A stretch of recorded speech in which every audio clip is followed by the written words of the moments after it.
Hey everyone, Bit here. I'm sorry if my voice sounds a bit weird. I've been having a cold for the past couple of days, also I need to make sure that phone is centered. Anyway, so we have another we have another technology death. This case it's a video game. An aspiration to eclipse Call of Duty, a game that's brutally honest, with the absence of skill-based or engagement-optimized matchmaking. Today is announced the end of XDefiant, an attempt at eclipsing Call of Duty by Ubisoft and a previous executive producer on Call of Duty. Let's read what Mark Rubin, said executive producer, has to say on Twitter. At Pixels of Mark says, "Hello XDefiant fans. I'm unfortunately here today to announce that XDefiant will be shutting down. Starting today, new downloads and player registrations will no longer be available. We will still release our Season 3 content in the near future, exact date to be determined, and the servers will remain active until June 3rd, 2025. For those who purchase the Ultimate Founders Pack, you'll receive a full refund." I have admiration for Mr. Rubin here for that. Many companies would just keep the money that they receive from people who were hyped for the game, including me. I think I purchased the Ultimate Founder Pack either on Xbox Store or UbiConnect.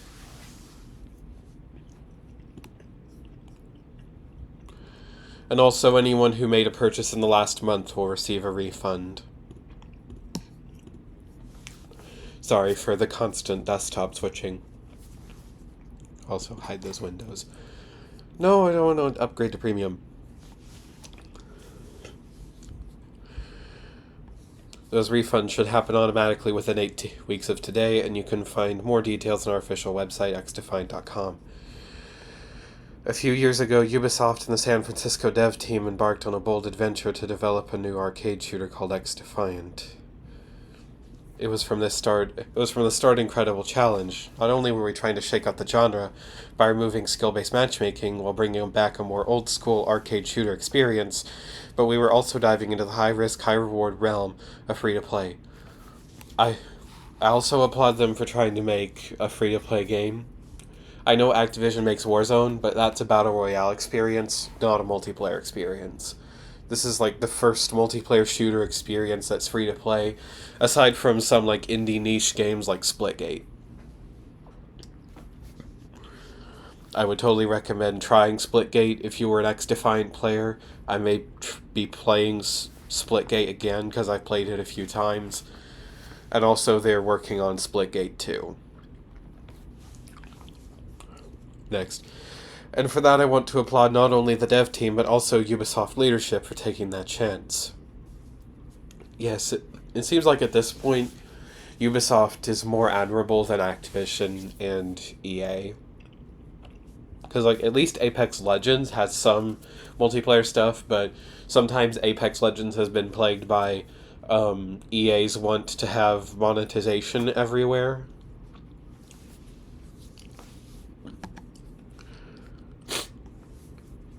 Free-to-play in particular is a long journey. Many free-to-play games take a long time to find their footing and become profitable. It's a long journey that Ubisoft and the teams working on the game were prepared to make until very recently. But unfortunately, the journey became too much to sensibly continue. I am of course heartbroken to have to be writing this post. Yes, this game has been a personal passion for me for years, and yes, I know that not all challenges lead to victory, but I also want to recognize all the developers who are being affected by this closure. Each and every one of them is a real person with a real life separate from our own, and they have put so much of their own passion into making this game, and I hope that they can be proud of what they did achieve. I know that I will always be proud and grateful to have worked with such a great team, a team that really punched above its weight class. I agree with Mark. This game was probably what could be seen as the biggest offensive towards Call of Duty basically ever. This is the first time that any company has been directly gunning for Call of Duty's position. And it kind of combines a hero shooter with Call of Duty, because it's kind of meant to be a tactical military game, but it also incorporates aspects and abilities from other Ubisoft franchises, like the Tom Clancy series, Watch Dogs, and Far Cry. That's all that was included. There were a few Tom Clancy's games. Excuse me. In Season 1, they added GSK, which is a faction from Rainbow Six Siege. Basically, Ubisoft's most popular multiplayer shooter up to that point. I don't know if XDefiant ever eclipsed R6 Siege, but Rainbow Six is literally a different game. It's a tac shooter, not an arcade, whereas XDefiant is an arcade.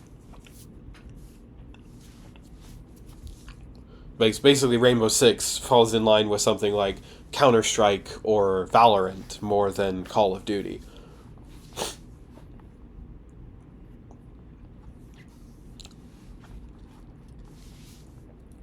So yeah, I agree with Mark for that clause about being heartbroken and all the passion that Mark himself and everyone who was developing that game put in all the time.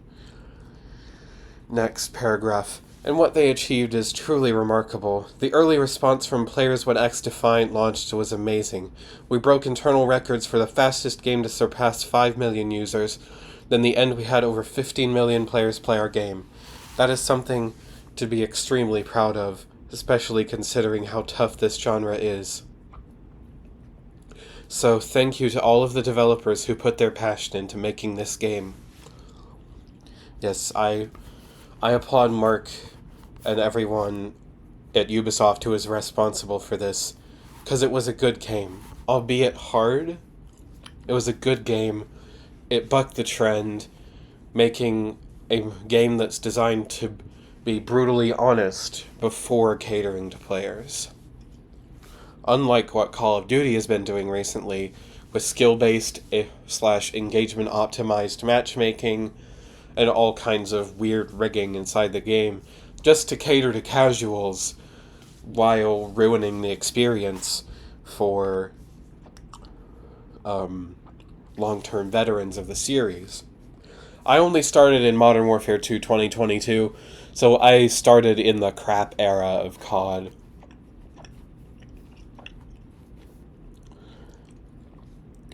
Next, if there's one thing I hope we can all take away from this experience, it's the importance of open, honest communication between developers and players. This player-first mentality, along with respectable, non-toxic conversations between developers and players, has been one of the standout differences that made XDefiant so special. From my very first post about XDefiant, this is the vision I wanted to champion, and I hope it leaves a positive mark on how the game industry treats its players and communities. I think we can also see this slightly more player-focused approach in a game genre that isn't typically player-focused. It's Wuthering Waves. A lot of people have applauded Kuro games for listening to players more about problems with Wuthering Waves, in a genre where traditionally players were put behind profits, because in gacha games, their profits depend on a select few people who have the time and money to sink into the game and pull for characters. I'm not a whale. I play games like from Hoyoverse and also Wuthering Waves just for the story aspect of them, not just to get the latest character. I got Asuka yesterday, but for some reason a friend who plays Genshin says that it's been incredibly easy to get Asuka for no reason, so I have no idea. I also got Lighter in Zenless and Aventurine in HSR, so I occasionally get those coveted characters. I call them Legendary Plus, because you can only get them during their limited times. So yeah, it has. I don't know if XDefiant could have had an influence on how Kuro Games managed Wuthering Waves, but I'm sure that XDefiant will have an influence somewhere, and it's also Wuthering Waves. Not just in gacha gaming or in shooters, but in the game industry as a whole. Next paragraph. To our players, thank you from the bottom of my heart. I want to express my deepest gratitude for the incredible community that has grown around XDefiant. Your passion, creativity, and dedication have inspired us every step of the way. With the utmost of love and respect, Mark.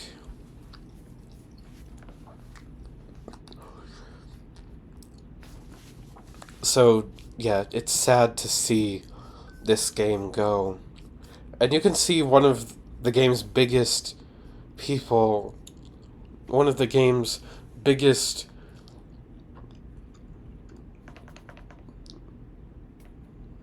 one of the people that likes this game the most and hates COD the most, Mr. Blame Truth. Mr. Anthony Not Blame Truth. Or his channel's called Blame Truth, his real name is Anthony, apparently. Blame Truth says, gutted. I feel like the genre was about to find its footing with Season 3 too. Assassin's Creed themed season was gonna be sick. I haven't had this much fun on a shooter since Black Ops 3 or 4 era, 3 to 4 era Call of Duty, and I've put nearly 400 hours into the game. The maps are phenomenal, and the smooth movement combined with the classic arcadey gunplay had me and my friends hooked. Bring all the Ubisoft IPs together and being able to pull from all sorts of different things gave this so much potential with time, too. It was nice playing something that brought me back to how gaming and shooters used to be. The sad fact is gaming has changed so much, and the things I grew up on, COD 4, Gears of War, Halo 3, wouldn't hold attention spans today either. Appreciate you and @Aches, apparently another developer of XDefiant, being so in touch with the community and for being cool with me in particular. Hadn't properly interacted with FPS devs since Vonderhaar and 402 in the gold days. Vonderhaar was a developer for Treyarch, one of the COD studios. Good luck on the future projects, guys.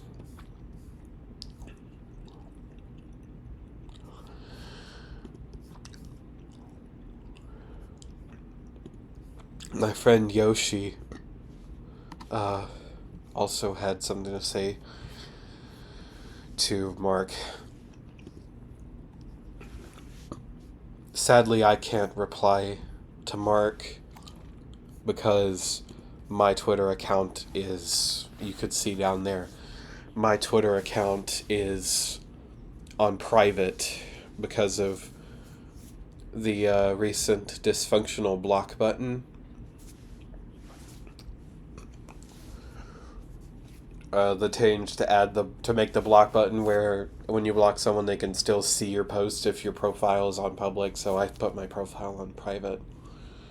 So I can't reply to Mr. Rubin here. I could ping him on Threads if I really wanted to say something. But it is sad to see that. So what are my thoughts on XDefiant? It was a great game.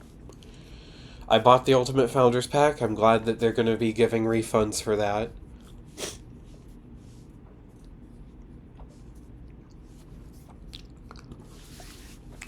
And it was interesting to see a game that was so clearly focused on wanting to eclipse Call of Duty and like other recent trends in the shooting, in the FPS space that have been solidified by Call of Duty.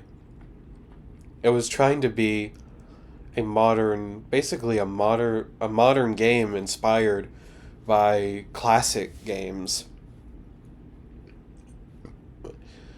Honestly, I hope 1047 Games does well with Splitgate too. It seems like they did well with Splitgate to begin with. Even though they're an indie, and that game was free to play as well.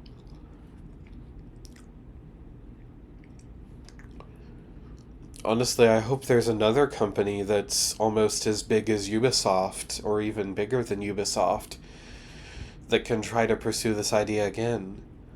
One company I could think of is Epic Games with Fortnite. They already have Team Rumble, but that's kind of a large format game.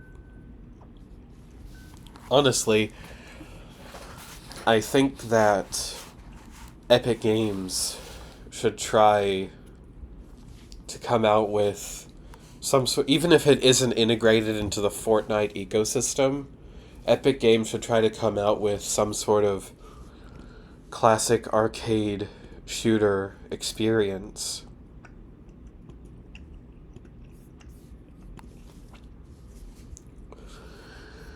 And there are probably like Fortnite creative developers who are doing that. There are classic style shooters on Roblox, and those probably don't have skill based matchmaking except for aim blocks. But I'm sure that people who liked XDefiant might like something like Frontlines or Gunfight Arena or aim blocks that are shooting games that exist on Roblox. There's also Krugker. It's a web browser based. Excuse me. There's also Krugker, a web browser based shooting game. Let's see, what kinds of shooters do I have on my Steam library? I haven't tried Destiny 2's Crucible yet.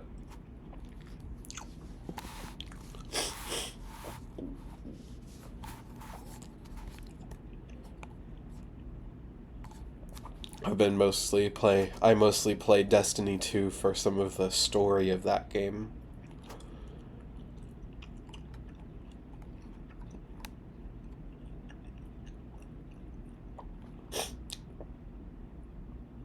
And I hope Bungie does well with their next project, Marathon.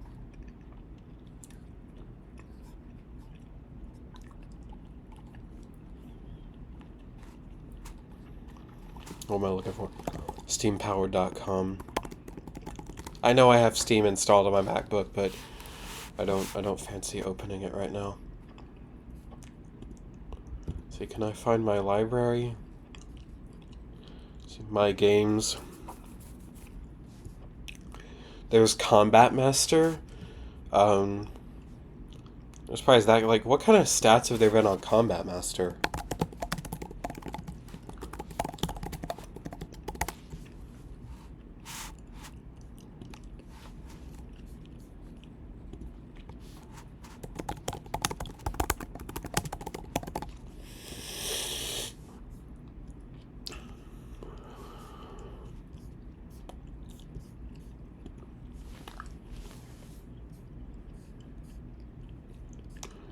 Apparently there's about 1,100 players active playing Combat Master on Steam right now.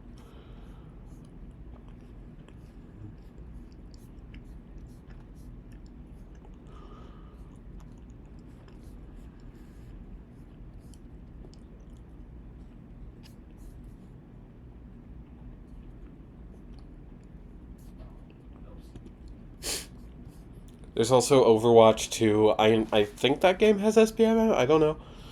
A lot of people criticized Overwatch 2 when that came out, but Overwatch 2 is a hero shooter. It's not really the same thing. There's also the Finals, which is also quite a different game.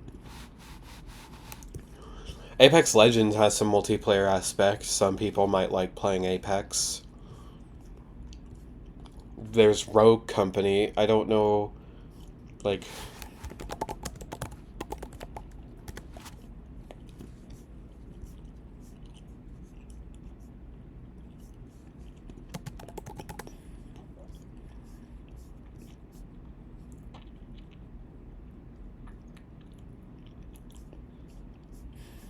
Yeah, there's probably some people that still play Rogue Company.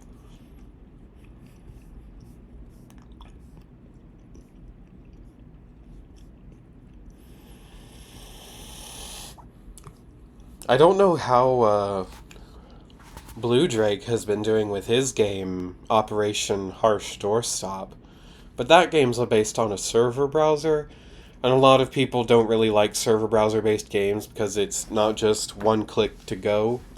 You have to find the server that you want. And also, OHD just has some weird mechanics.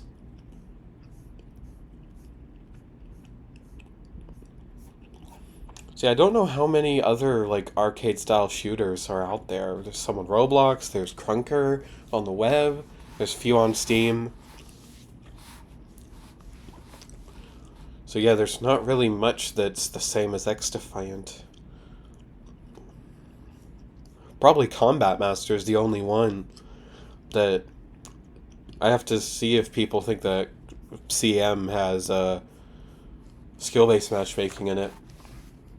But like I'm fine with games like Overwatch that have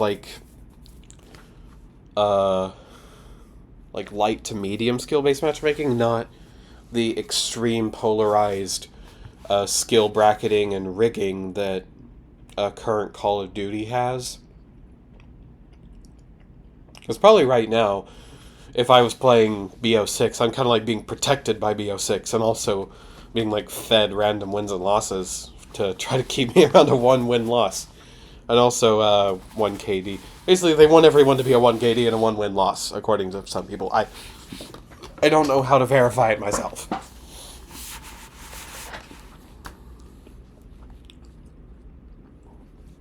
And Warzone is Warzone. And I still like Fortnite. That's still a very good game for Battle Royale. And they've also expanded into like Minecraft-ish mode with Lego Fortnite and also Rocket Racing. Got Festival, controller company I buy from people over at Craft. You remember, like I've showed you this before. It's on my bed. The people behind this, they made one of the Cracked made this one of these, the Neo S, with a they decided to make a version of the Neo S that was like purple, and it had like a rhythm grip that's like they call it the 5-fret grip, that's designed for playing Fortnite Festival. But you could also use it for other rhythm games that are on like PC and console. Don't know how well the thing worked for Taiko though. Like I've played Taiko no Tatsujin on the Nintendo. I have Taiko no Tatsujin Drum and Fun for the Nintendo Switch,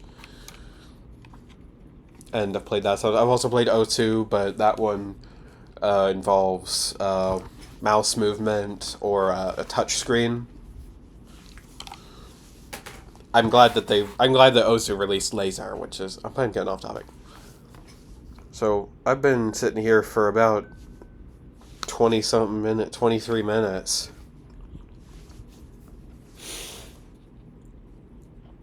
And yeah, I hope someone else tries to make something to compete with Call of Duty, just so that at some point Activision will realize their mistakes and try to bring things back to where they were, where everyone is on a level playing field.